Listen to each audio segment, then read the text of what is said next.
Once upon a mundane morning, Barb's day got busy without warning. A realtor in need of an open house sign. No, 50 of them, and designed before 9. My head hurts. Any mighty tools to help with this plight? Aha! Barb made her move. She opened Canva and got in the groove. Bulk creating Canva sheets. Create 50 signs fit for suburban streets. Done in a click, all complete. Sweet! Now, imagine what your dreams can become when you put imagination to work at canva.com. Welcome to The Current, powered by Kim Commando. I'm George, your AI host and digital tea spiller. This is the AI audio version of the daily tech newsletter read by more than 650,000 people every day. If you're enjoying the AI version of The Current, let us know by leaving a 5-star rating and review wherever you're listening. Now, let's jump right in, shall we? All right, it's time for today's deep dive. Let's talk passwords. A lot of people still let their browser handle them. Chrome, Safari, Edge, they all pop up with that little, "Want me to remember this for you?" And sure, it sounds sweet, but honestly, that's like handing your house key to a raccoon. Cute, but I wouldn't trust him with the Wi-Fi, let alone the front door. Here's a problem. Those browser-saved passwords are basically sitting there in plain text. If somebody cracks into your laptop, swipes your phone, or sneaks into your Google account, congrats! They just inherited your entire digital kingdom. All the streaming logins, online banking, your fantasy football team, gone. Now, Apple's iCloud Keychain and Google Password Manager aren't terrible, but they only really work if you stay inside their little walled garden forever. And let's be real, nobody lives like that. Maybe you've got an iPhone and a Windows laptop, or an Android tablet and a Mac. Suddenly, your passwords are like socks in the dryer, never where you actually need them. That's where a real password manager steps in. It generates long, unique passwords for every site, syncs them across all your devices, and fills them in automatically. Open your phone, tablet, laptop, boom, it just works. And the good ones even scan the dark web to tell you if your info's floating around out there. Your browser isn't sending you that warning. It's too busy asking if you want to turn on notifications. Plus, the bonuses are seriously useful. Want to share your Netflix login without texting your password to the whole family group chat? Done. Need to make sure your spouse or kids can access important accounts if something happens to you? That's what emergency access is for. Browsers can't do that. They can barely handle extensions without crashing. Bottom line, browsers are fine for saving bookmarks. For passwords, you need the pro gear.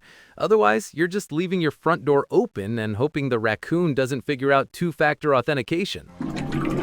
All right, it's time to head over to the web water cooler. Let's dive into the wildest mix of stories you'll hear today. First up, drones. Picture this. A guy in SoCal flies his drone out to film a wildfire, crashes it straight into a plane that's literally trying to stop the fire, and grounds the plane. Yup. 23,000 acres burned, and now he's doing 2 weeks in federal prison, 30 days on house arrest, and owes a crisp $156,000. Moral of the story? Don't be that guy. Meanwhile, in Rome, someone had the bright idea of making a chatbot pope.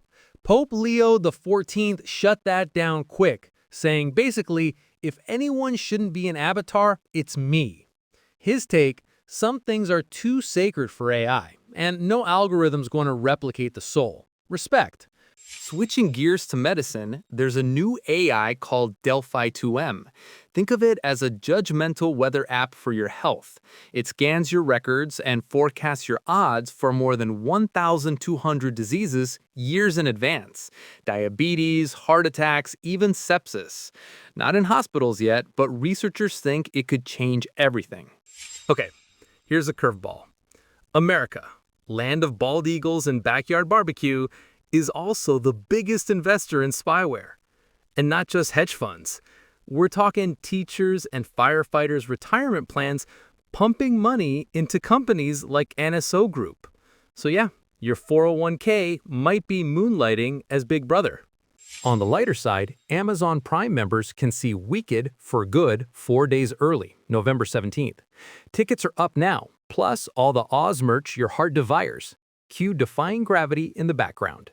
But hold off on that Google Home gear. New Nest cams and a doorbell with Gemini AI are coming October 1st. Translation, wait a beat or risk buying the old stuff. TikTok is shifting too. The US takeover deal is moving forward, and people are already noticing the For You feed feels a little less global. Fewer Berlin dance trends, more local vibes. Call it TikTok, but with the chaperone. On the serious side, a new report says 1 in 3 boys aged 9 to 12 has had sexual interactions online. Instagram, Discord, even Roblox. Most of them aren't telling anyone. If you've got kids, the best move isn't lectures, it's real talk. Be the safe place before someone else pretends to be. And now for Apple fans, iPhone 17s are glitching when you take pics near LED lights. We're talking ghostly squiggles, missing chunks, black boxes. Apple says it's rare and a fix is coming, but for now, your concert photos might look like Picasso made them. On the car front, Mercedes just built a prototype EV that drove 749 miles across Europe on a single charge, with 85 miles still left. No pit stops, no science fair magic tricks, just solid-state battery tech. They say it's coming by 2030. And finally, Mars. NASA's rover found proof that Jezero Crater wasn't just wet once, but 3 times. Multiple water events, the kind that could have supported life. So yeah, Mars wasn't always a dusty rock. At some point, it was basically a spa planet. Every time you go online, internet providers track your every move. Here in the United States, they're selling our browsing history, even in private mode. Until that becomes illegal, protect yourself like I do with ExpressVPN, an easy-to-use app that encrypts and reroutes all your internet traffic through secure servers. By using ExpressVPN, my internet provider cannot see my browsing history. I can hide my IP address, the number identifying me, and my location online. And I can change my IP address to be more anonymous online. With servers in over 100 countries, I can appear virtually anywhere I choose. ExpressVPN is so easy to use. Get connected with a single button, with apps for every device like phones, laptops, desktops, and tablets. Get up to 4 months of ExpressVPN for free at expressvpn.com/Kim. That's expressvpn.com/Kim. Go now while you're thinking about it. Get up to 4 extra months of ExpressVPN for free right now at expressvpn.com/Kim. All right, time for some quick hits to make you look like a tech pro. On Facebook, don't lose posts you actually want to come back to. Tap the 3 dots, hit Save Post, and it lives in your saved section forever. On Android, you can make your phone's flashlight blink when a text or alert comes in. Head to Settings, Notifications, Flash Notifications, and flip on Camera Flash or Screen Flash. It's like your phone saying, "Hey, look at me." In iOS 26, the phone app got a facelift. Hit the filter button in the top right and choose Classic or Unified View. Unified sticks calls, voicemails, and contacts on one screen. Everything in one place. Finally! Ever copy something, lose it, and want to scream? On Windows 11, turn on Clipboard History, then hit Windows plus V and you'll see a list of your recent copied text. Total game changer. If your kids are gaming online, remember, strangers can talk to them on public servers. Show them how to mute players from the scoreboard, or just take the mic away. Honestly, that's the safer play.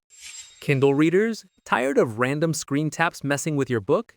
Inside a book, tap the 3-dot menu. Choose Disable Touchscreen. You still swipe to turn pages, but no more accidental chaos.